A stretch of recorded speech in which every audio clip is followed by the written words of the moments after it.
তোর কি বিচার আছে ক বিচারটা ভাঙে দেই সি মেম্বার সাহেব যে কুকর্ম করে আমি কইতাম না জুনাই দে কইতার কোন তো আমারই লাগবে হ্যাঁ যে কুকুর মিটি করে এদিকে আমি স্যার আর কেউ কই পারবো। হে বেটা ডায়লগ বন্ধ কর, মেম্বারের আরো কাজ আছে। কিরে মেয়েদা এমনি সিটতে উঠোস করে এমনি সিটতে উঠলে কি বিচার করা যাইবো? তোর মাথায় বুদ্ধি আছে কোন বিচারটা তাড়াতাড়ি ক আচ্ছা মেম্বার সাহেব শুনেন, দিন দুপুরে চুরি করে, মানুষ গরম রয়ে যে গোসল করে কাপড় শুকাইতে দে হে এটি চুরি করে লিয়া। এখন কি করবেন কোন? তুই দেখছিস আমি চুরি করছি আজকে শুধু মেম্বারশিপ দিকা নাহলে তোর আমি তুই সুরের লাগান থাকবি বেশি কথা কস করে। আর মেম্বার সাহেব এর নামে জুতা চুরির বিচারও আছে। তুই দেখছিস আমি জুতো চুরি করছি আর কোন সাক্ষী আছে? আমার কাছে সাক্ষী আছে। তোর কাছে কি সাক্ষী আছে? থাকলে মেম্বারকে সাইন দে।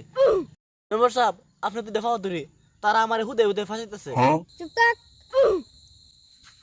কিরে হে তো স্বীকার করতেছে না এ তোর কাছে ক্যাশ ক্যাশ ম্যান আমি যেটা কই এটাই তো সাক্ষী, তুই সুরের মতো থাকবি।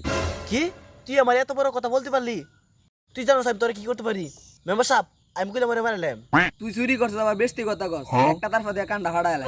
তুই চুরি করছস আবার এত বড় কথা কস? চুপ হে হে চুপ থাক, মেম্বার সিটটা গেছে। হ্যাঁ হ্যাঁ এই মেম্বার জিডা কইডা মাইনা লো মেম্বার সিটতে গেছে। আমি যেটা কই আমি জুতা না ফেলা দাও না মেম্বার সাহেব আরে না হোক দিন না মেম্বার সাহেব এর 1 লাখ টাকা জরিমানা ধরুন। না মেম্বার সাহেব এর পুলিশের কাছে ধরায় দিন। মেম্বার সাহেব আজকে আপনি এখানে দিকা না হলে আজকে আমি কে আর আমার জুতার বাড়ি কে আর আমার 1 লাখ টাকা কে আর আমার থানায় তো আজকে আপনি এখানে না থাকলে নাহলে তুই কি করবি কি করবি? তুই দেখতে আমি কি করতাম? তুই এটা কি করলি মেম্বার সাহেব তো এনে বসে রইছে দেখলি না তোর মেম্বার কই যাই যাচ্ছি